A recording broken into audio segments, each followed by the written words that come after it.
Hi, I'm Professor James Bennett. I'm the Director of StoryFutures and the Co-Director of StoryFutures Academy, which is the National Centre for Immersive Storytelling.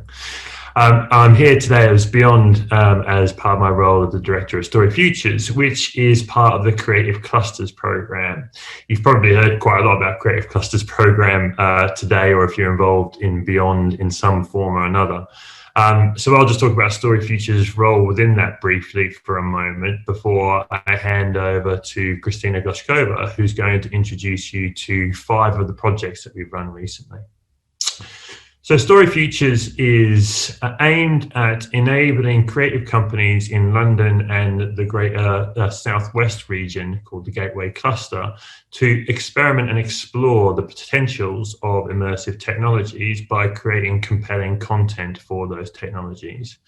So we are mostly focused on the idea of storytelling as a way of engaging audiences in what the possibilities of these new technologies are. And a story can be at the heart of anything from traditional narratives and experiential marketing through to health and well-being, through to mental health and training opportunities.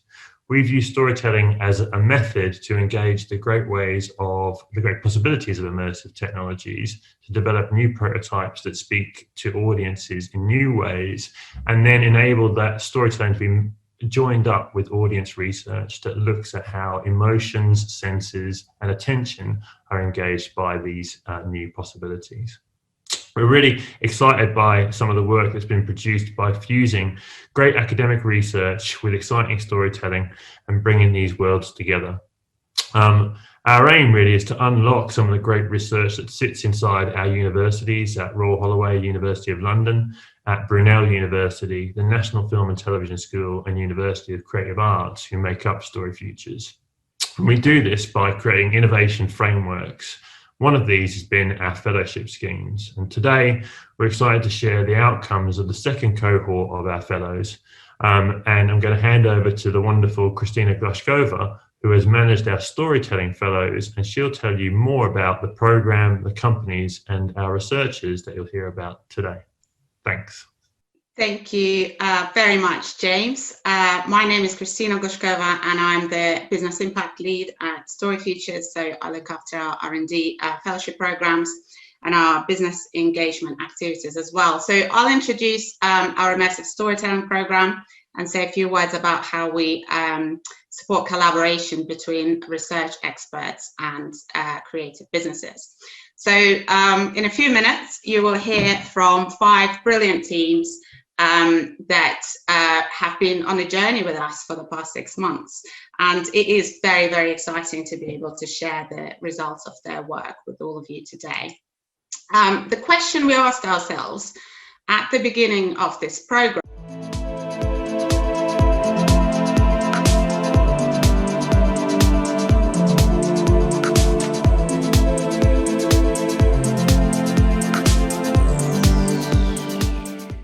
I'm Dr. Hannah Platts, and I'm a senior lecturer in ancient history and archaeology.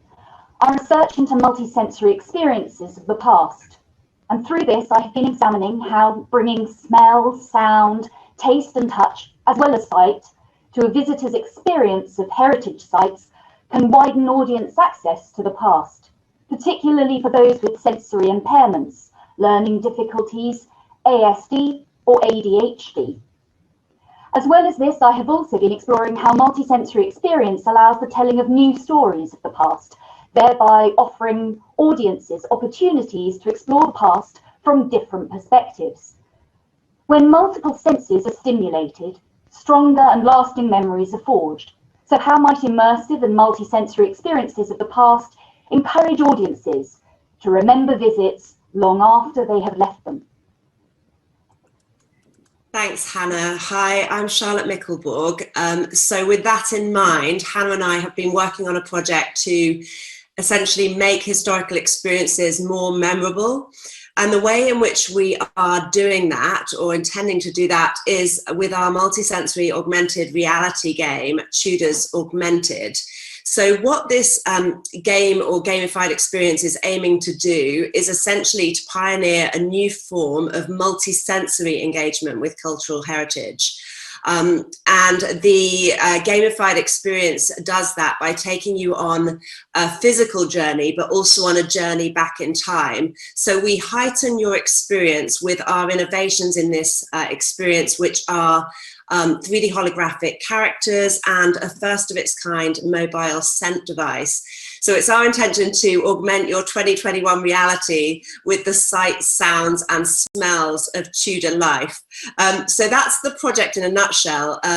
Just to introduce you briefly to the team behind this. So myself, I've won some awards for my previous immersive work, including the Journey and interactive VR experience Fly. Glenn Winchester, who will be over the Q&A if anyone has specific questions about the scent device. Glenn's team runs special effects on major motion pictures, including Ready Player One and the Mission Impossible films. Anne-Marie Leberth ran the AR development, and Anne-Marie has won multiple awards for his VR and AR work. And finally, Hannah, who you met briefly there. So I'm going to play now a short trailer from the work we did with the Tudors augmented prototype. So we developed the prototype around the site of the Lost Palace of Oatlands in Surrey. And the gamified experience is aimed at families with children aged between 8 and 15. So basically the experience begins and you select your location. You then get to choose whether you're playing on site or remotely. And you get introduced to a bit of backstory to the narrative we're telling you and the key characters involved in that narrative. And then you choose one of 2 key characters whose side you're essentially going to play on. And they set you on a mission and you follow a sort of 10-point narrative trail. You can put your phone away while you're walking, but then you get notified when you're near the kind of next narrative installment. And then you need to solve a clue, crack a code, or answer questions to ultimately reach the end and complete your mission. And what we found during user testing on this experience was that people found both the holographic characters and the scent device much more immersive than their experience of other games to date. So I don't know how well you see the product pages during the trailer itself, so I wanted to just highlight a couple of those, including this second from the left page, which just shows the options to play on-site or remote, and I'll mention a bit more about that later, but that's quite key. So talking about our first innovation, which is the 3D holographic characters. So the picture in the middle here is from Dimension Studio, which just does wonderful work with 3D holograms, but very expensive work. So we tried something a little bit more makeshift. There's our studio on the left there for this prototype, to see if we could make 3D holographic characters at a lower price point that would be more feasible for incorporation into a game like this. And I'm going to show you now a second video clip, which is just an example of one of those characters. And it seems that trouble follows me, for I have agreed to do my mistress, the new Queen Catherine, a favour by accepting to deliver a message to her house friend, Thomas Culpeper, even though I know the king to be a jealous man. I was on my way to collect his reply when I spotted someone following me. I believe it is Sir Anthony Denny. If the king's spies find out what I've been up to, coming almost immediately after, but I'm just going to intro it. But no one suspects you. Pray.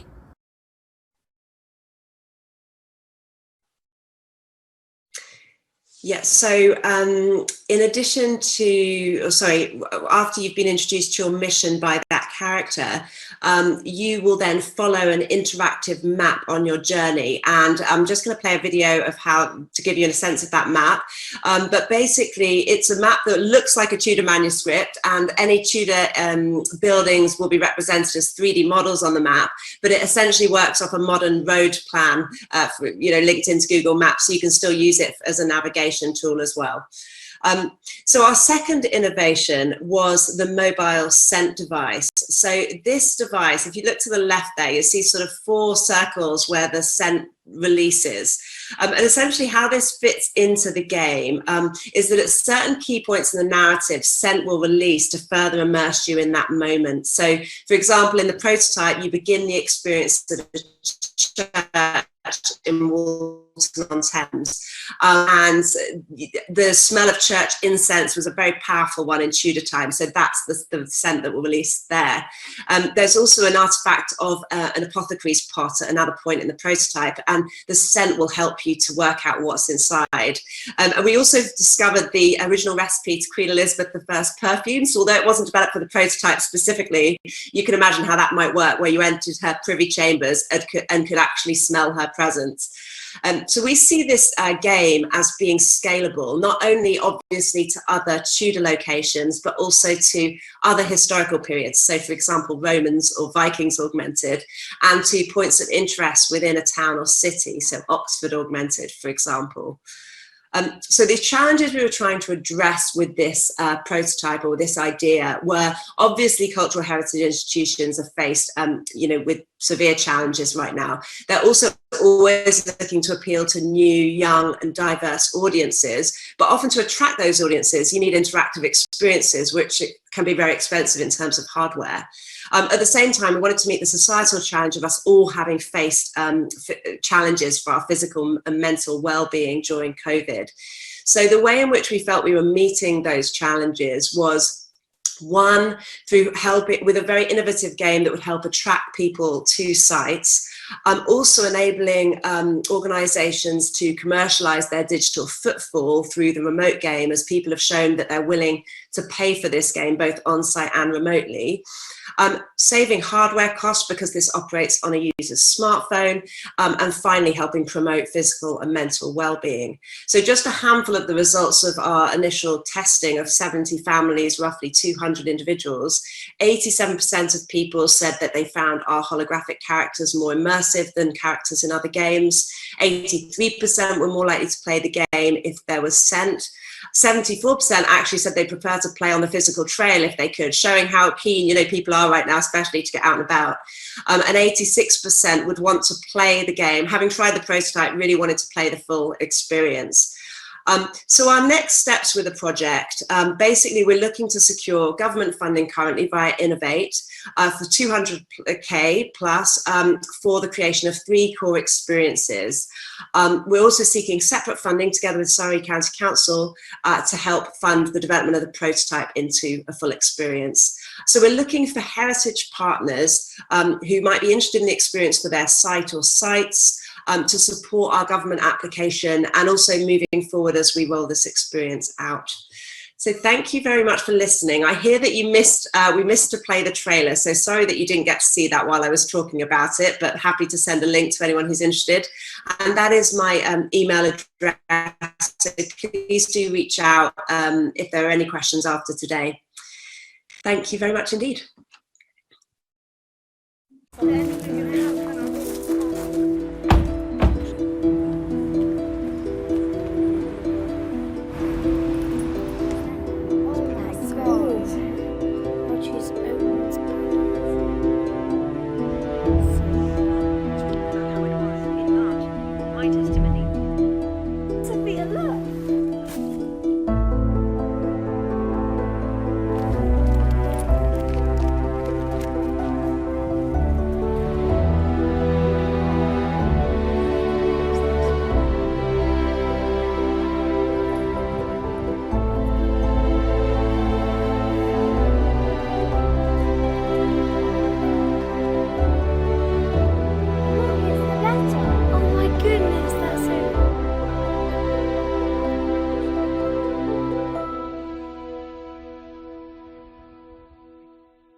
Hi everyone, my name is John Meggitt from Arcade, and I'm here to present our project that we created called Storyality.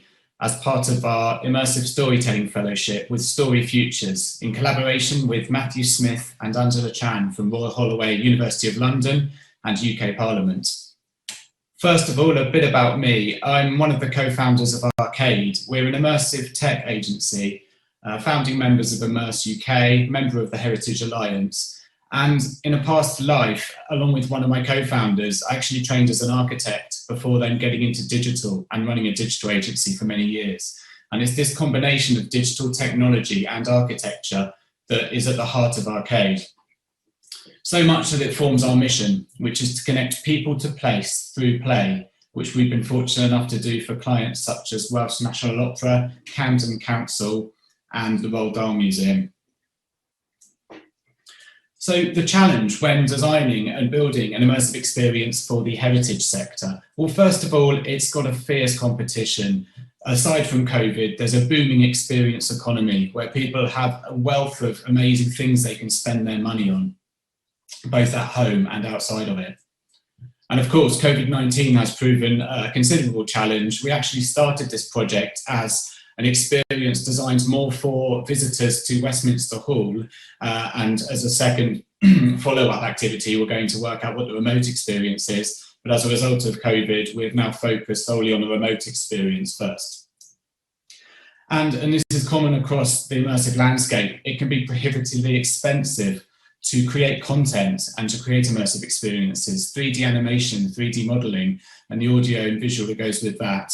And this is something that is holding the industry back as a whole. So to overcome this, we created Storyality. It's an immersive storytelling platform for heritage. And as well as creating something that was really engaging and took people into the stories of the past with multiple stories, not just one, we were really keen on making something that could be scalable and something that could actually be affordable by the heritage sector, so places could quickly get on board and get their places presented in this unique way. So it's an immersive storytelling platform for heritage that's based on these magical portals. And if you could play the first video, please. These magical... Believe me? By being fully immersed in them through the use of 360-degree imagery. And it's within this context that we then present the stories in an audio-visual manner. And the next video, please.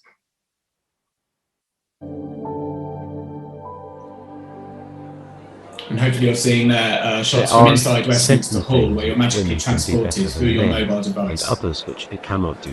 And along the way, we put the user in charge by using branch narrative, the simple choose your own adventure mechanic with doorways that you actually step through to choose which part of the journey you want to go on next, which story thread do you want to follow, whose voice did you find resonated the most. And keeping costs down, we use as much existing content as possible. How can we get existing archival material into the experience? So imagery and text and some of the narration. And for the new scripts that we wrote, we used text-to-speech AI engines such as Amazon Polly to create artificial voices. And I'm going to hand over to Matthew Smith now to talk about multivocality. Thank you, John. One of the most innovative features of Storyality for me as a public historian is how intuitively it presents the multivocality of the past, enabling the visitor to see historical events from multiple perspectives. For example, in the case of the 1866 petition, we were able to weave in the perspective of one of its overlooked signatories, the African-American abolitionist Sarah Parker Remond. We were also able to feature the formidable Mrs. Furlong, an apple seller under whose cart in Westminster Hall the petition was hidden, providing a working class perspective on the attempt to enfranchise middle class women. In presenting the multivocality of the past, Storyality helps users to think like historians, piecing together the past from different sources and viewpoints, and weighing the evidence before coming to their own conclusions. Back to you, John. Thanks very much, Matthew. So what makes up a Storyality? Well, first of all, as I mentioned, 360-degree photography, which in this case was already existing, so it made it really easy. But should we need to create new ones, that's easy and cost-effective. And archival assets. So in this case, we had mainly imagery, but these could be in the form of sound clips, video clips, and text as well. And we wrote a new script for the narrative of the main narrator who takes you through the experience, but also of these characters from the stories to bring them to life. And we use those speech engines to create the audio, cutting down on what is often expensive studio fees for audio creation. So each storyality is about 2 to 3 minutes, and it presents 2 or more opposing perspectives. And the idea is it can be collected, allowing further communications opportunity. Should someone have collected your place on their app, then they have a link to you from that point onwards. And it could be done as a remote experience or an on-site engagement. We've been thinking about what our minimum viable product ought to be. And the way we see this is as a platform that offers immersive trailers for places. If you think of the places as the full feature film, this is your taster and this is your trailer. And the idea that someone with our app can travel through time and space, through these wonderful stories and build up their own journeys, all the while building up connections to these places, which can lead to footfall. As a user journey, it could start like this. You scan a QR code on an out-of-home piece of advertising, or follow a link from social, and experience a storyality as a web AR or an app clip. So a web AR experience means you don't need an app. You can experience it straight away in your mobile web browser. And from that, we drive people to engage with the place, to plan their visit, to buy tickets, for example. But what we want them to do really is to download the app so they can immerse themselves in more of these stories in a more meaningful way. And from that, they can search for storyalities that are featured, ones that are near them, ones that are about a particular keyword, for example, and therefore experience the storyality getting added to their collection and do this over and over again through time and space. Each time providing this crucial link to the heritage location and encouraging them to plan their visit and buy those tickets and go there.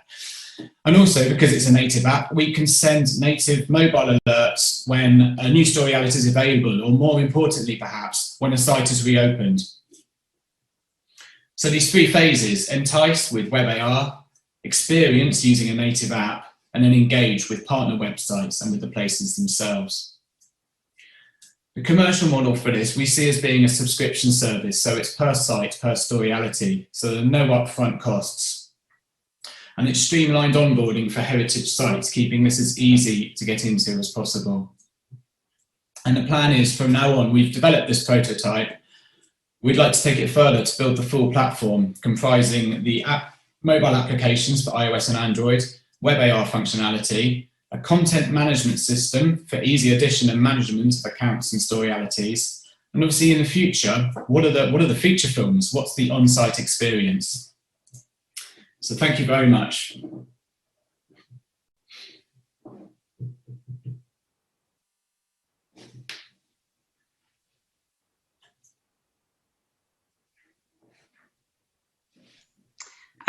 Thank you so much, John and Matthew. We have a few minutes for questions, so just wanted to ask you a couple of things about the project. I think first of all, it was really interesting about the kind of scalability and your approach to making it easy for other sites, other places with visitor experience to use this platform to create their own tools and their own immersive experiences. So could you say more about that? So, if another organization wanted to use this, how would they go about it? What would they need to do? Yeah, so once the platform's up and running, it would be a case of agreeing with us to pay a subscription, which we haven't worked out what the price point might be, but as low as possible monthly subscription. And we would then work with them to see what existing assets they have that we can use and tell stories around, which stories they want to tell. If they have 360 imagery, great. If not, we will do a site visit to capture that. But all of that will be included in their subscription. So as I said, there's no upfront costs. And from that, we will write, and in the future, it might be that other agencies and other teams are involved in doing this and using this platform. But for now, our studio will help write the narrative to create this storyality. We'll add it to the app and it will go live while that subscription runs. Brilliant. So if people were interested, they just need to contact you and kind of have a conversation. Yeah, the stage we're at the moment is we haven't built the full platform, so we can definitely build an experience now if someone wants to reach out. But ideally at this stage, we are looking for funding to build it out as a platform so we can do what I just described. If a place is dying to get something out now, we can definitely have a conversation about doing that as one of our early partners and see if we can do it at a massively reduced rate for creating that while the platform's still being built. That's great, thank you. And another question around AI and the kind of process of working with that. That was absolutely fascinating in how you adapted AI voice. So just wanted to ask about the process and any user feedback kind of on the resulting experience. How was it for people? Yeah, no, it's been really interesting and surprising, actually. It's incredible. I'm not going to lie, it sounds really technical and complex, but it's very easy to use and to create. Amazon and Google and the big guns have done all the hard work there. But the surprise was how effective it was. We actually ran user test session in Royal Holloway in the picture gallery with students and faculty. And not one of the people who tested it realised they were artificial voices until it was pointed out. Once you know it is, it's quite obvious, but when you're not looking out for it, that's how good synthesized voice has got. It's still got a way to go, but it was a really positive and exciting result from that test for sure. Thank you. And a question to Matthew. From your perspective, how was it, collaborating very closely with a company like this on an entirely new idea that does link to your research interests and yet is not a kind of thing that you normally do? Just really love to hear your reflections on that process. Yes, it was a great experience. A lot of my work is about foregrounding missing or marginalized histories, and I think what John and his team has come up with is an incredible tool for helping heritage organisations to achieve that goal of foregrounding diverse voices and histories. And it really plays to a sense of exploration that rather than being forced to engage with different voices and different perspectives, you want to kind of find out what's through that next portal, what the next voice is, what the next story could be, which I think is an incredibly clever mechanic and one which I can see being very popular. Thank you. I'm really glad to hear that it was rewarding and interesting. We have a question coming through the chat, which says, will you please say more about the commercial model behind Storyality? Not clear to me what the revenue split would be, assuming a surplus is made on a P&L basis. There you go. Yeah, good question. It's something we've talked about in the past as we've sought to build a platform for this sector. But really, we felt like a very low subscription is going to work better as our first kind of attempt at a commercial model. So actually, we wouldn't look for a revenue share on ticket sales or on any of the uplift in revenue that might come from someone coming via our app. But if it's something that people are interested in, we'd be happy to discuss it, because ultimately this just needs to happen. We need to find ways to attract audiences to these places. Even pre-COVID, this was a huge requirement, but now since COVID, it's completely accelerated it. So whatever we can do to generate that movement of people getting out of their house and going to these places when they're allowed to. Yeah, thanks, John. And last question before we move on to ScanLab. There's a comment from Kath in the chat which says, both of these projects sound amazing, thinking about barriers to access. So given the level of inequalities and deprived areas, would be interested to know what the balance of free content versus paid content might be for audiences.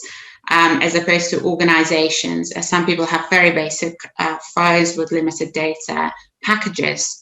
Would it work for them? Yeah, it's a really, really good question. We don't see any of the experiences as being behind a paywall, so it's all free.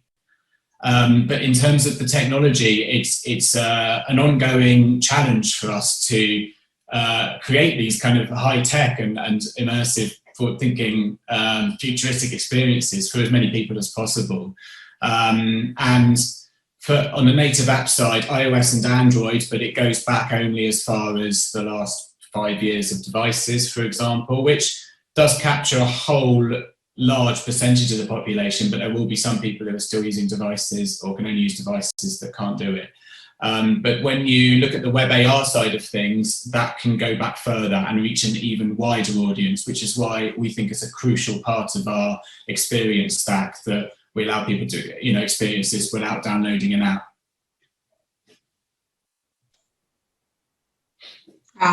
Thank you, John. If you have other questions to the speakers, then please do join the lounge at the end of this main stage session. It is at 4:20 and it will run through to 5 o'clock, and it will be in the spaces area of the conference website under Storyality, and it will be an opportunity for a more kind of informal conversation with John and Matt and all the other projects as well that are presenting here today.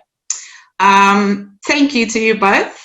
And next up, I'm delighted to welcome Matt Shaw and ScanLab and Dr. Alistair Pinkerton from Royal Holloway, who worked on participatory 3D scanning. Once again, we'll have a quick changeover just to switch speakers around. I will be with you in a few seconds. Thank you very much.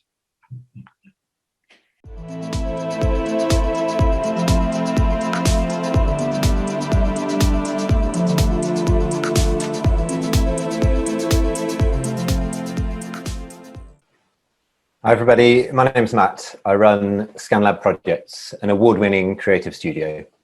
We're going to start this presentation with a little video, so if the team can play that now for me, that would be brilliant.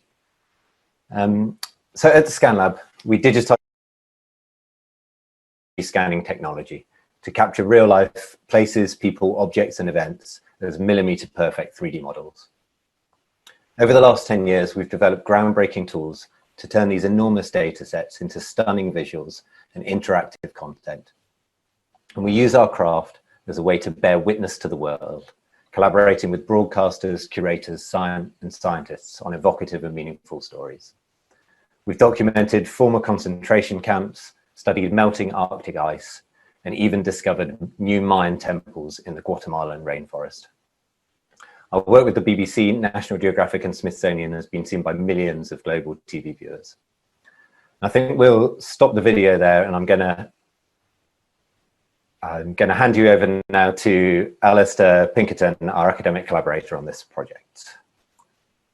Thank you very much, Matt. Hi everyone, my name is Dr. Alistair Pinkerton, and my research focuses on some of the big challenges facing the modern world, from the effects of climate change and war and conflict, through to the effects on local communities of those processes. And a lot of my work is focused on the British Overseas Territories, the 14 places around the world that were considered either kind of too small or too economically fragile to be given their full independence during the mid to late 20th century. And one of the big challenges for the citizens of the overseas territories is that so often their voices are ignored on the global stage. They're not in charge of telling their own stories. Their stories instead silenced by powerful external voices of British or international politicians, of think tanks, or indeed campaigning newspapers, who so often make claims about the overseas territories on their behalf, but without their consultation and their agreement. This project seeks to redress that imbalance, to put elite heritage storytelling techniques and technologies into the hands of communities who are so often ignored. So as part of this project, we've been working with an amazing group of young Falkland Islanders, and doing so entirely remotely from 8,000 miles away. And through this process, we've learned a lot about remote working, about how you can engage communities over distance, which isn't just useful for now in a COVID-affected era, but which has real resonances for the future, when we may have to really consider how much we travel.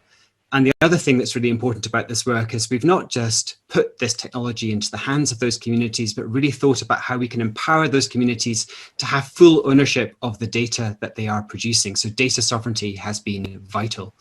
So your scans, your stories, your heritage. I hope you enjoy the presentation.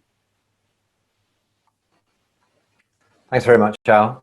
And meeting Alistair has really made us actually reevaluate the role of the technology that we use at ScanLab, and in a way ScanLab ourselves as this band of privileged experts with fancy tools who go around the world capturing locations as digital files and kind of exerting authorship over the resultant work. So we really wanted to interrogate that new understanding, and that combined with COVID conditions made us do something that as a practice we've not considered doing before. We actually stayed at home. We didn't go on the exciting adventure. Instead, we designed a project where one of our pieces of expensive equipment could make this incredible journey alone. So your scans, your stories, your heritage sends a 3D laser scanner. Sorry, slide malfunction there. Your scans, your stories, your heritage sends a 3D laser scanner on an amazing journey through the British overseas territories. The machine is used by groups of young people to collect 3D portraits, stories, and spaces from across the globe. As part of our StoryFutures funding, we've conducted a super ambitious prototype. We've sent one of our scanners to the Falkland Islands, mid-COVID lockdown and mid-Falklands winter, and successfully trained up a team of young participants with the help from the local museum and the secondary school. We've done this through a remote participatory storytelling process. So our young participants deliver their own directed content. We avoid heavy-handed editing, and our tech isn't scary. It provokes excitement and helps the young people engage.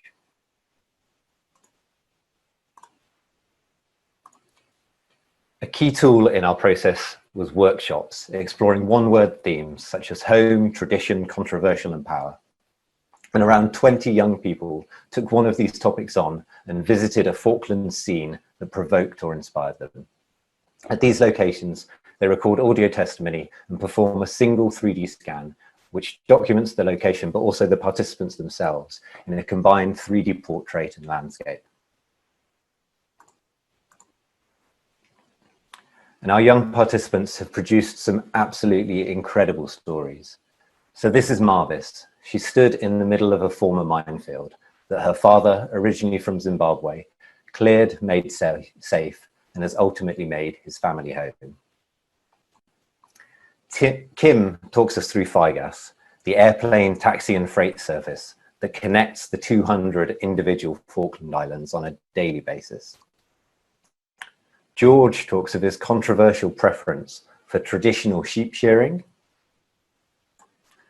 and also his controversial belief in the memorialization of enemy soldiers at this, the site of a fallen Argentine plane. And finally, Liam in Darwin Cemetery, where 5 generations of his family are buried, from the first to settle in the Falkland Islands from Scotland over 200 years ago. So we have these amazing stories, but who are they for and how do we deliver them? We believe the project has wide appeal within cultural heritage organisations and the media, but initially we focused on one user group in education, sticking to our theme of this project being for and by young people. And we're quite specific about this actually. There's a part of the A-level geography syllabus that we're kind of really honing in on, but I won't go into details on that today. Suffice to say that we've expanded on this idea of young people as our audience through focus groups with students, education consultants and teachers. We have a very clear picture of who this prototype is for. It's for 15 to 18-year-olds in a UK classroom, led by a teacher, where wearing things like VR headsets is quite problematic, but where access to a tablet for everybody for specific lessons is quite often commonplace. So we're prototyping for individual users with iPads in a classroom setting, but we're developing on the web to make this accessible to as many people as possible. And we're kind of focused on geographical questions, but we're bearing in mind a much broader audience. Our prototype is a 5-part interactive experience.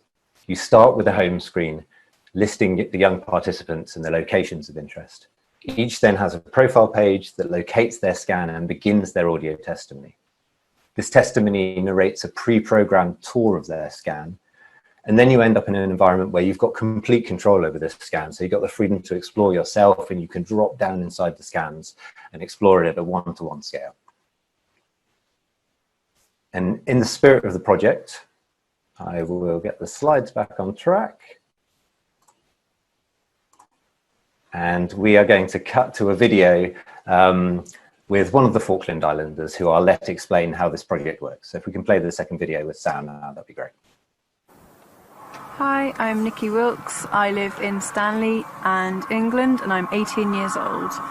I'm standing next to the totem pole, and as you can hear, there are cars driving past. It's just off one of the main roads in the Falklands called the Bypass, which connects Stanley and Mount Pleasant Airport. So the totem pole is a large collection of road signs left by people who have lived here and have moved away, such as contract workers or military personnel. And basically, when they leave, they put a sign with their home address on it and the distance between this and the Falklands. So, for example, I can see Liverpool, which is apparently 7,900 miles away from here. We've got all sorts. Most of them are from the UK, because a lot of people who come down here in the military are from the UK. The reason why I'm interested in this is because it demonstrates the large sphere of influence that the islands have. It attracts people from thousands and thousands of miles away. So I hope you enjoyed a little glimpse into our prototype there. We've tested this with over 50 young people and had overwhelming excitement about how this could transform their learning experience at the moment. So we think there's lots of scope to use this process for remote participatory storytelling of all subjects. But at the moment, our focus is on the overseas territories, and initially staying true to our principles, so continuing this data sovereignty process that we've set up in the Falklands. So it really is our participants that own their scans and can profit from them in the future. And beyond that, the ambition is big, to send our equipment to all of the remaining 13 overseas territories, including stops in Antarctica, the Pitcairn Islands and Montserrat, where young people have incredible stories to tell of climate struggles, true isolation, and sometimes hopes for independence from Britain. To enable these young voices to be heard, we need funding and distribution partners interested in taking this incredible spatial storytelling process global. So thanks very much for your time. We look forward to hearing from you. Thank you, Matt and Al. Lovely to hear and see your project presented. There are a couple of questions for you. So, I mean, one question was around control and, you know, handing over the control of the narrative and enabling this, you know, young people from the Falklands to tell their own stories, doing all of that remotely in the current environment, you know, without you being present there. Just just an amazing achievement. Really interested in how you went about all of that and the kind of how did you find a way to balance and then format those stories into something that was you know, that is really wonderful and can be experienced by young people here in the UK. Yeah, I mean, I think it has definitely been the biggest challenge of the project. It's been the most nerve-wracking aspect of the project, but I think it's been the most amazing thing about the project. It's been the most amazing thing about the process that we've been able to go through with StoryFutures, and that we've been able to take that massive risk. And you know, we went to meticulous detail in trying to make sure this project was a success. But at the end of the day, there was this moment where we kind of took our hands off the handle and let the thing run downhill, and really didn't know how it was going for days on end.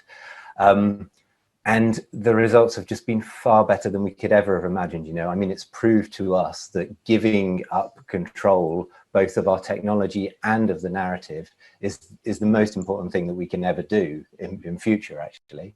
I'm sure Al will say some similar things as well. I agree with Matt entirely. It really has been, I think, the defining element of this whole project. I mean, there were times when we really weren't sure whether this box of kit was going to make it to the Falkland Islands at all. It got halfway there at one point and then had to be turned around on the RAF flight back to Britain because of bad weather. And then we weren't quite sure how the Falkland Islands winter and things like snow and other things were going to hamper our task as well. But as Matt said, the young people were absolutely amazing, and they've told stories that I have genuinely never heard before. So I've been working in and around the Falkland Islands for nearly 20 years, and there were things that came out of this project that I genuinely hadn't heard before, and that just validates the decision to put this project into the hands of those young people and let them tell their own stories. So it sounds like it has been a very enriching experience for you and the young people as well. I was wondering about the other side, so the experiencing of the stories. And I know you have plans to work with schools in the UK. So just would love to hear a bit more about that process, how you see that working, and what do you need for that to happen as a kind of next steps? Yeah, again, I think it's been a real learning for us. Part of this project is, how do you make something that's really helpful for a group of students in a classroom? And that's quite different from making a VR experience that somebody's going to experience at home, for example. So it was really important for us that that our tools could be used in a classroom setting whereby people would have some individual time where they would experience a story by themselves. But what they see in that story, they would turn back to their colleagues in the classroom and they'd have group dialogues about, and they'd be able to, we were giving them provocations for better discussions within that classroom. What do we need to take this process further in the future? Well, we're looking for collaborators who have the reach to get stuff into UK classrooms, people like the Royal Geographic Society and others who already put learning materials into classrooms. And of course, our development work on the prototype has got us a certain way to making this project a reality, but there are 13 territories out there that we really want this project to visit. And so we're obviously looking for funding to take the project further. Thank you. No, that's great, and I really hope that that it does work out and that you do take it forward, and kids here can experience this wonderful experience. I just have one more question to Alistair. How was it for you? I mean, I asked Matthew that as well. Working with a company on this kind of really quite practical project, applying your research expertise. Any reflections on that process? I mean, I heard Matt say that he had a great experience, and I couldn't kind of defer from that. It has been brilliant. I mean, it's been challenging too, because this has been a really intense project that's had to deal with all kinds of vicissitudes of timescale and climate and weather and clearly, businesses and academics, we work at slightly different paces sometimes, and but I think overall it has been absolutely incredible. I mean, working with Matt and the ScanLab team is just the most stimulating thing. The ideas that we've bounced around during this project and the ideas that we've also got for future projects have been some of the most stimulating conversations of my academic career. I mean, I think if anyone was questioning whether to work with businesses, if you're an academic, I can just say that from my experience, it has been completely worthwhile. Matt and his team are an incredibly smart bunch of people, and I just look forward to continuing the relationship. Wow, that's just fantastic to hear. Good. There are a couple of questions about, is there a way to experience these prototypes already? And yes, I think there is. So I guess the thing to say for all the projects, please do join their lounges that will go live after this session, so you can discuss with project leads how you can experience these prototypes. They are all doing testing. They will continue doing user testing, and you definitely, they are looking for people to get involved and try it out. So please do get in touch on that. But for this particular prototype, Matt, how could people get hold of what you've done so far? Yeah, for people in the For people in the Beyond conference, if you go not to the Hopin website, but to the original Beyond website and go to our showcase page, there is a link at the bottom of that page, and you can experience the full prototype on the web today. Best done on iPad. There's some really nice interaction if you're using it on iPad, but it should work cross-browser and cross-device. Thank you. I really, really recommend it. It's one of the most beautiful things I've seen online. I've seen things. Thank you so much, Matt and Al. And we're now going to a short break, about 5-minute break. I think we're back here at in about 5 minutes. So please come back, and we have 2 further projects to present and share with you. Thanks.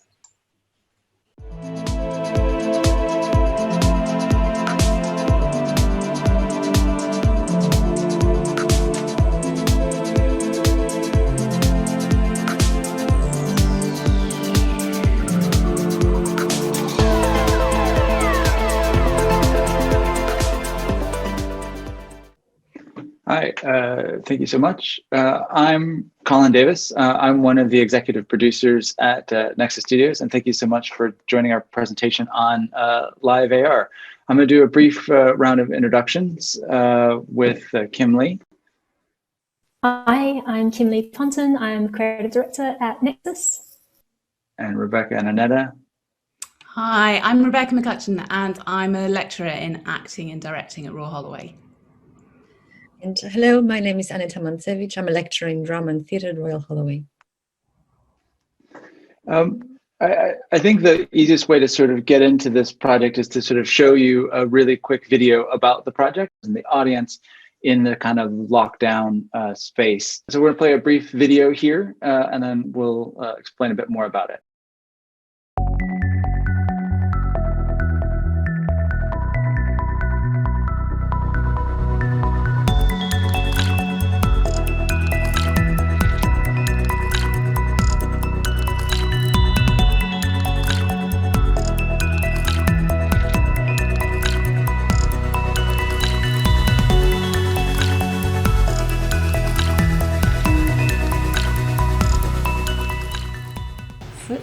Featly here and there, and sweet sprites bear the burden.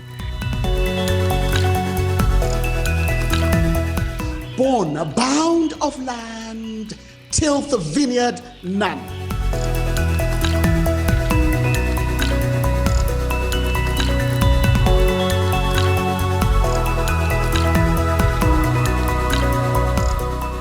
Braves at my command have oaked, Waked their sleepers, and let them forth by my so potent art.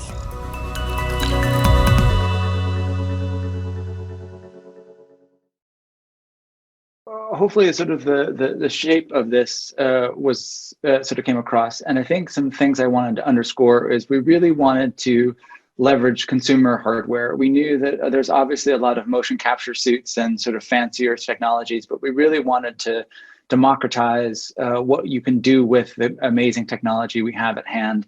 And so that was really kind of a big underlying aspect of this project. To talk a bit more about the kind of opportunities of what we're hoping to accomplish, Rebecca and Annetta. Hi, thanks, Colin. Yes, so as Colin's mentioned, this idea of democratizing, we were really interested in the possibilities around digital storytelling for small and medium scale theatre companies. There tends to be quite a high price tag for entry, which really can operate as a barrier for a lot of the kind of companies within the quite fragile ecostructure of theatre, and particularly post-COVID. I think that's something that this could be incredibly valuable in supporting. But yeah, to emphasise that we don't see this as limited to theatre. We see that many forms of live performance, from sport to music to stand-up comedy, could potentially engage really productively with live AR. And the flip side of that as well is that, especially for theatre, modern and particularly younger audiences, they want more engagement and they expect to have that through interactive technology. So we were really keen to be exploring ways for theatre to embrace and meet these potential audiences and communities which perhaps haven't yet connected with theatre. Thanks, Colin. Kimberly? Yeah, so the project aims and objectives for us were to create these beautiful tactile designs. We were trying to align to audience spaces in that we were doing the first steps to detecting where, for instance, floors are, so that we could get sort of world building elements out of the piece and into the participant space, maybe with a view in the future to looking at, can you detect where a couch is, so that a character could perhaps sit on a couch, or could you detect where windows are so that you could have the thing playing past the window. We were doing the first steps to allowing these worlds into audience spaces. We were looking to create dynamic live performance with an element of real live jeopardy. You know, anything could happen really in a live performance, and that's the fun of theatre. And we really wanted to create an immersive and intimate shared space as well. And we were looking at the different forms of immersiveness that could entail. So could we keep it light and atmospheric versus, fully participatory? And we went for something that was allowing the audiences to really participate in creating that atmosphere. And that's the next slide to Colin. Yeah, for the technical scope, as I mentioned earlier, we really wanted to look at the foundation of this as being sort of consumer grade hardware. So for this, we just used sort of current iPhone models. And then for that, we sort of leveraged, the Apple's AR kit for the AI best pose detection. We also used this sort of facial tracking of the true depth cameras, as well as audio streaming, an important part of performances. And then, as Kimberly sort of mentioned, the sort of world building and interactive elements. What we wanted to try to use is all of these sort of tools to sort of replicate and then also sort of create a new type of performance that's only sort of possible using these kind of technologies. Rebecca and Annetta for the case study. Yeah, so as our case study, we chose to focus on The Tempest, where we wanted to really explore the application of augmented reality in live performance. And we chose Tempest for several reasons. It's a play that beautifully deals with the themes of magic and transformation. It's also a text that has been very often used for experimentation with AR and VR. And today we could hear about presentations from Ted and Klaus about a VR project. So there's legacy and tradition of that. And finally, we believe because such an iconic text that is likely to attract audiences. So then, working with two performers and iterative development, we created a prototype that facilitated the creative ambition and dramaturgy of the play, whilst we were exploring the potential of AR to enable live performance. Kimberly, do you want to talk through how we did it? Yeah, sure. So we really developed this visual style and narrative where we aimed to bring the text to life. So we went through that text and brought all of the thematic elements out, all of the really visual and atmospheric elements out, and tried to create a surrounding that pulled those through into the user's home. We streamed the actors' bodies and faces along with their audio across the network, and it was a little like puppeteering the characters. And as I mentioned, we really went through and extrapolated those world-building elements out into the world of the user. We had 10 remote audience members who were able to watch and interact with the performance live in their own space. And we really tried to broaden out the bodies that we allowed the actors to inhabit so that they could take on different forms that were related to their scenes. Well, I was personally sort of surprised by some of the findings from our study. I think the thing that sort of surprised me the most was that the world building element was one of the sort of areas where the participants found themselves most. Sorry, something is flipping through our slides, and just that world building element, it was really sort of engaging with them, and I was sort of anticipated because of sort of most theater is a sort of passive experience, so there's not much sort of that sort of engagement with the performers, and the audience members were really looking for us to sort of take that and push that forward. They also thought that augmented reality worked surprisingly well in AR. It's a surprisingly intimate way in order to see the performances. I think most traditional theater, you have a distance of many meters between you and the performers, and here's an opportunity for you to be much more intimate with the actors. I think the other aspect to it is along with the world building, is that they wanted to make it a more sort of social and engaging experience where you can interact with some of the other, not just the actors, but other sort of participants in the space. And people were interested in sort of seeing how you might be able to sort of experience these sort of live performances in augmented reality in the future. From the research perspective. Yeah, so I think there are many strands, as Colin's indicated, that come out of this that we're really keen to keep developing. But chief amongst those, I would say, is this idea of accessible tools for performance development. It feels like this prototype has quite convincingly demonstrated that live AR has the potential to help companies find these new approaches to performance, providing an economic model which is potentially highly sustainable. And I think this is especially valuable for young and emerging makers post-COVID.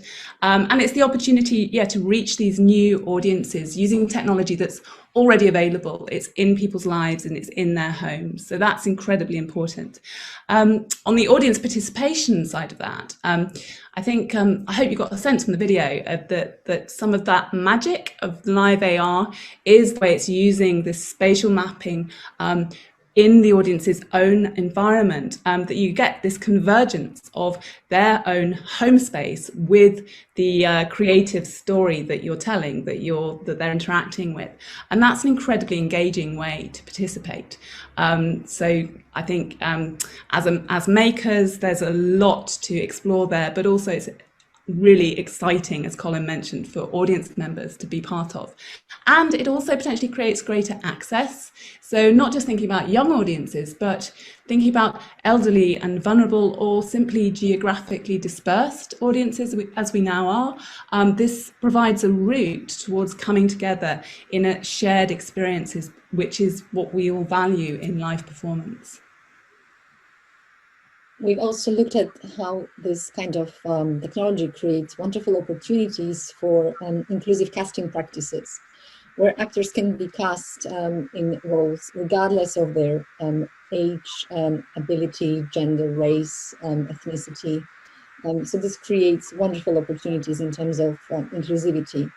Then we also thought about how it creates new training approaches where the use of motion capture has wonderful opportunities for working within contexts such as actor training, dance training, movement workshops, role-playing, where we become aware of our movement in space and our physicality.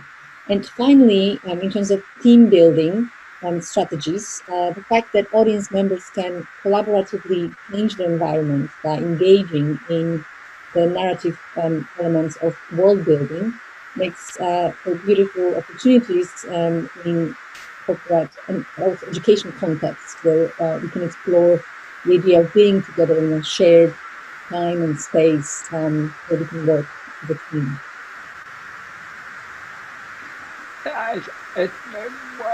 There's so much potential in this. I think we've been actually struggling about how best to sort of take this sort of forward. I think, as we sort of talked about, all sorts of performances, whether they're theatrical or cabaret or sport or music, all sorts of the performances I think might be able to sort of benefit from this. I think, once we get out of sort of the lockdown era, we are really excited about the potential of hybrid performances.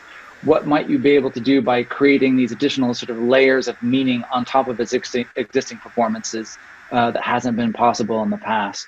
I think that we really want to lean into how we can adapt these kind of experiences into people's homes.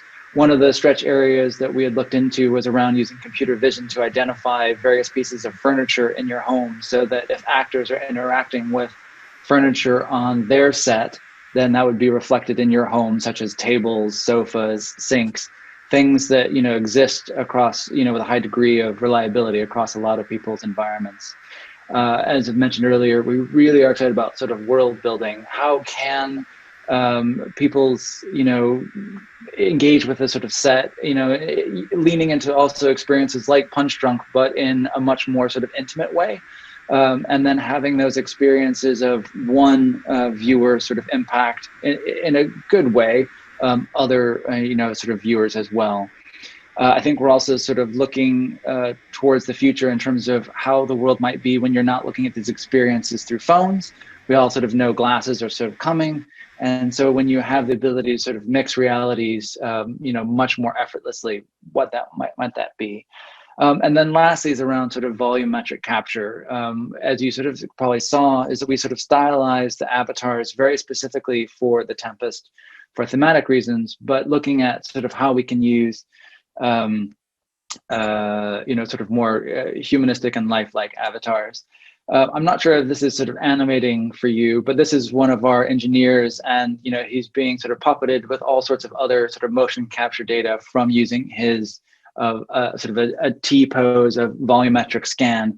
And so while these are probably not likely to be done on a mobile device in anytime soon, looking at the future about using these in sort of cloud rendering and streaming to device is a real possibility, so that we can, sort of use much more traditional representations of the actors.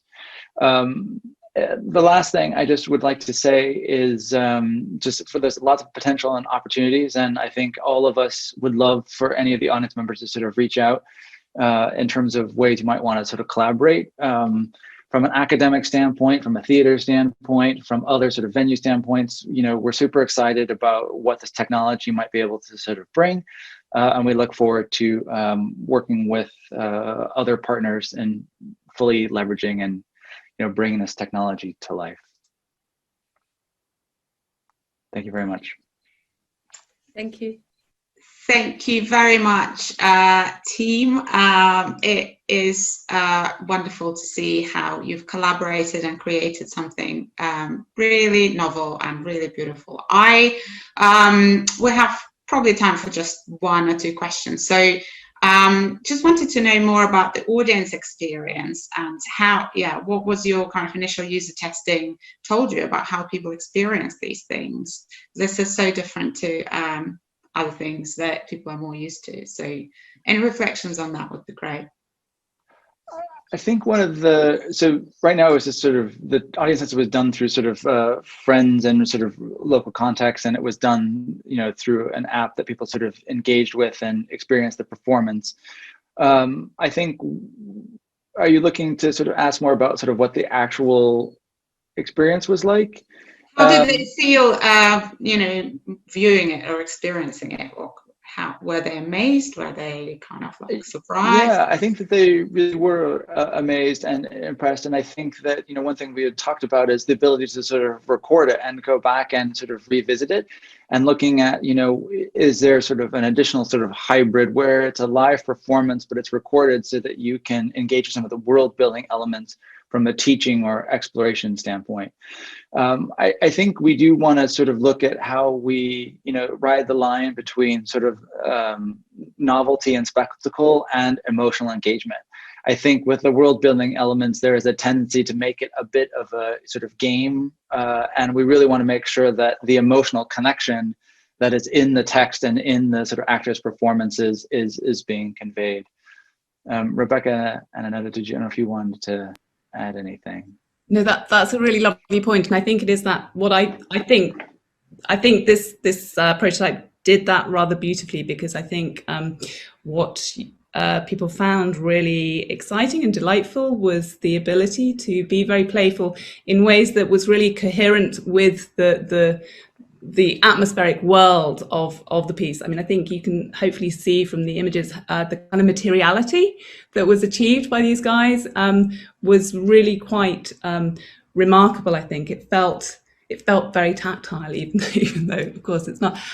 So my kids have seen recordings of it, and they were absolutely transported by that little window, so that it's in your home, but you're able to kind of translate and change it all. I think it's got wonderful kind of potential for particularly kids, but introducing them to the world of kind of Shakespeare, which can be quite challenging. It can't, not everyone has kind of fluency with those kinds of texts, and to kind of depressurize that a bit and gamify it, I think is a really lovely thing. Thank you. I can't wait to experience that as well. I think we have to move on now, but there is a question in the chat about, is there a way to see a record of that experience? If you don't mind responding to Arne in the chat, that would be great. Then others will be able to see that as well. So thank you so much for the presentation and for sharing your work. And next, after a short kind of changeover break, we will have Valkyrie Industries and their colleagues at University for the Creative Arts presenting the tool that they have developed together for sculpting organic objects in VR and using their state-of-the-art haptic glove technology. We'll be with you again after a very short changeover break. Thank you.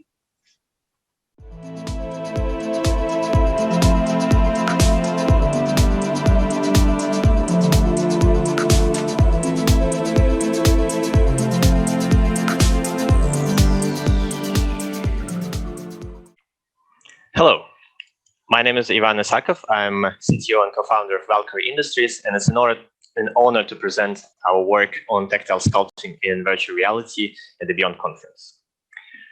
Let's start with Golem. He, together with a lot of other film characters and with all of the characters in games, are created on a computer using 3D design, 3D programs. And is it easier to create such a character? Actually, no, it's not easy. It takes a lot of time to learn how to use very unnatural, flat, and complicated pieces of software. On the other hand, we have a clay sculpting, which is very natural and intuitive, so that even the kids can do it, because it's tactile and it's 3D. So the question we asked ourselves is how to translate from this very natural and intuitive clay sculpting to 3D modeling as painlessly as possible. And the answer is threefold. Immersion, or virtual reality. You want to see your object, you want to see the clay that you're working with, you want to walk around, you want to go inside, outside. Second, finger tracking. You want to use your hands to interact with this clay, something that we're used to from the childhood. And the third one is touch, or haptics. Yeah, the sculptor wants to feel this clay, wants to feel the resistance of the clay, wants to know what they're doing. And with this idea, we started a storytelling fellowship supported by StoryFutures, together with collaborators Professor Birgitte Hosia and Professor Camille Baker. So we started from the first point, virtual reality sculpting. True, there are a lot of other tools out there that allow you to create 3D models in VR, such as those shown in the slide.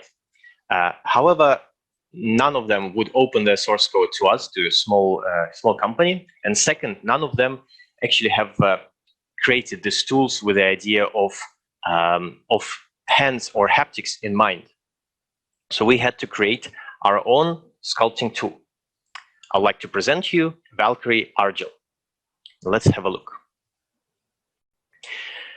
You're presented with a ball of clay that you can mold as naturally as possible. You can change its size, you can go smaller, larger, you can pull parts of the clay, you can create a mirror style, you can go in very, very small details, or you can go and make a very big brush strokes. You can carve, you can add noise to it, you can change the resolution. You can, of course, add different parts and work on different parts independently, then combining them in one model You can change colors, change textures, and export it.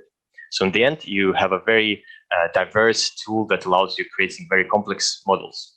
So to recap, there are several sculpting tools that we have created that allows you to pull, to carve, to add material, to smooth, and to paint resolution. As well, there are utilities that the creators are used to, such as mirror, undo, redo, changing colors, exporting models. In the end, we have a tool that's intuitive and simple, but at the same time magical and powerful. So what we can do with this tool? We can export the model from the previous video and 3D print it. So you can have such a very nice resolution, very detailed toy or object.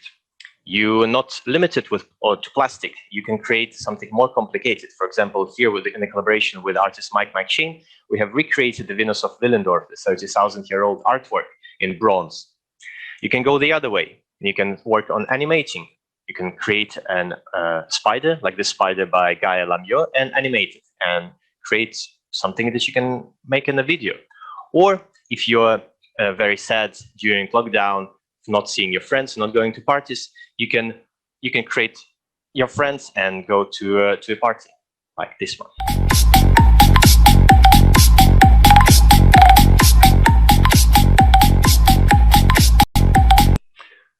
So who's gonna use this? There are a lot of people who can use this. CGI artists, asset creators, digital sculptors, as well as analog sculptors who look for new tools, university lecturers, students, maybe someone who cannot get to the workshop because of social distancing, as well as hobbyists. And what do they say? They actually like it, and we're super happy with that. They find it satisfying, stress relieving. It takes very little to get used to this app. Very intuitive. What are our next steps? As I mentioned, we do have some competitors out there who are pretty good, but we think that even with the tool that we have now, we can give something new to the world. But one thing that's most important, of course, is hand tracking and haptics. And this is where we, Valkyrie Industries, coming in. In the last 3.5 years, we have developing an upper body haptic wearable suit, enabling sensations of touch in your fingertips, as well as sensations of weight in your muscles. For this project particularly, we were working with our finger haptics, with a glove that allows you finger tracking and having haptic actuators on each finger to allow you a very wide range of haptic sensations. So we started with finger tracking, and it's not only our glove that allows this. We are cross technology. This sculpting app is actually cross-technology solution. It can use, for example, the Oculus Quest hand tracking. It's very great to explore. Unfortunately, hand tracking, the computer vision system, doesn't allow very, very high precision in sculpting. So you need to use gloves. And this is one of the examples, one of the first scratches on the surface of the clay, which allows you to feel the surface in a very satisfactory manner. So where are we now? We are building a valuable VR tool that we will be releasing in the next 1 to 2 months that individual users and studios can use. At the same time, we will be optimizing haptics hardware and building haptic functionality that together with the app, we will be selling to large international game film studios. So in the end, we will have a first valuable wearable haptics creation tool. With this, I'm going to pass the presentation to my academic collaborators, Professor Camille Baker and Professor Brigitte Hosier. So hi, if you could just go back to the previous slide. We're the academic team from University of Creative Arts. I'm Brigitte Hosier, an expanded animation artist and researcher working with handmade aesthetics, materiality and touch in physical and virtual environments. And my colleague Camille Baker focuses on extending the senses via immersive and performative practices using emerging technologies, especially e-textiles, wearable technology, mobile devices, and VR XR. Next slide, please. So as part of this collaboration, what we wanted to do was try to help map the experience. What is it, the embodied haptic gestural experience of working with sculptural tools feel like? What is that like for, in particular, less sophisticated 3D artists and sculptors in virtual spaces? Next slide. So we surveyed a selection of potential users, both CGI modelers and traditional sculptors working by hand. And we asked them about the tools they were currently using and also feature requests for virtual reality and how they might use it. Next. So we brought in both expert users as well as some master's students. We focused on supporting the prototyping and thinking about how using haptic gloves with feedback through fingers could be used for intuitive approach to sculpting in VR. Next slide. We tested the software as well as our colleagues, students and professional contacts at different stages of development. And we concluded there really is a demand for creatives who want to use their whole hands and all their fingers to create things in 3 dimensions, and who find the controllers in VR very frustrating and unintuitive to use. Next.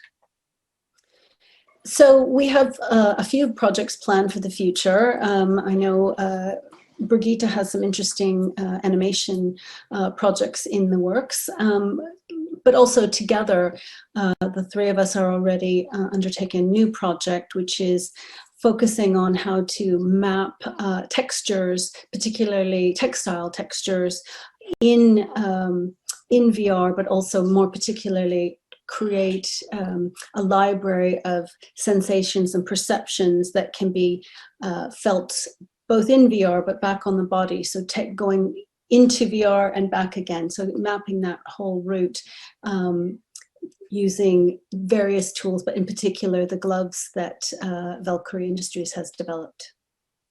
Thank you. Thank you very much. We will come back for questions in a couple of seconds.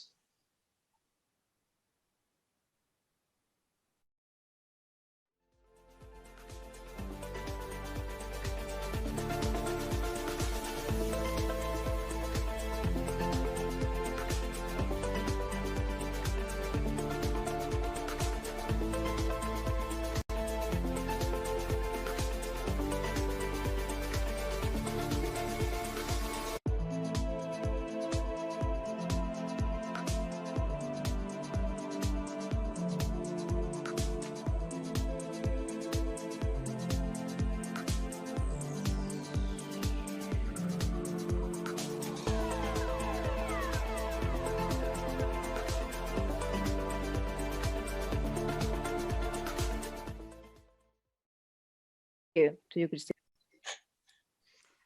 Thank you for your wonderful presentation, and I must say I really enjoyed trying it out myself. I had a lot of fun, although I didn't want to show anyone what I've come up with as a result.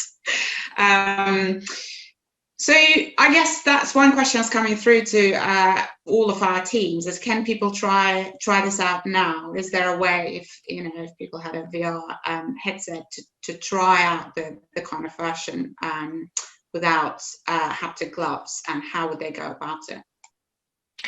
Yes, of course. We're doing tests. We're doing user tests now at this very moment. So if you would like to participate, you can get us either on our email, info@valkyrievr.com, or send us direct messages.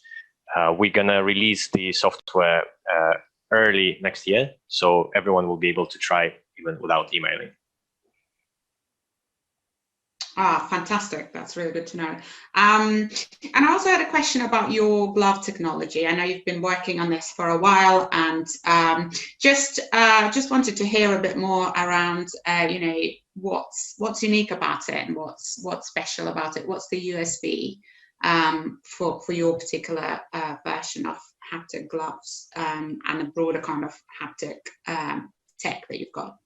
Yeah, we have at Valkyrie Industries, we have 2 different technologies. One is the fingertip haptics, and it's pretty, the tracking is pretty similar to some other glove companies, but the haptics that we're creating is much more diverse. So the sensations are from simple push. It's not just the vibrations as some other competitors are doing, like Manus or Bebop. It can give you a push. It can give a very wide range of frequencies that it vibrates. So it's not only vibration, it's push, but even the vibrations are much more wider. this is just the gloves, but we have another technology which is more on the sensations in your muscles. So if you grab something heavy, you could feel it's in your muscles. Your muscles will be active, so you know that you're holding something heavy, and you move it around, and the acceleration and gravity and impact, that's what you can feel with this sleeve. Thank you, Ivan. And there are a couple of questions through the chat, but we have to answer them quite quickly because we're really come up to the end of the time. So are you looking into making the cost of the gloves accessible? Of course, but it will take some time, several years. Okay, good answer, good quick answer. And there's a naive question coming from Martin. Am I right in thinking that all these developing creative practices require the wearing of VR headsets, which some of us can't get on with, feeling off, falling over, and so on? So, you know, when people aren't feeling very comfortable in the headset. So this works actually with a screen. In principle, you don't need headset, but with a headset, it gives you three-dimensionality. So you're really immersed, and it's much better. But if you really need to use it on a screen, you can. Fantastic. Thank you very much. I hope that you enjoyed these presentations, 5 very different projects, and thank you for joining, and enjoy the rest of the conference.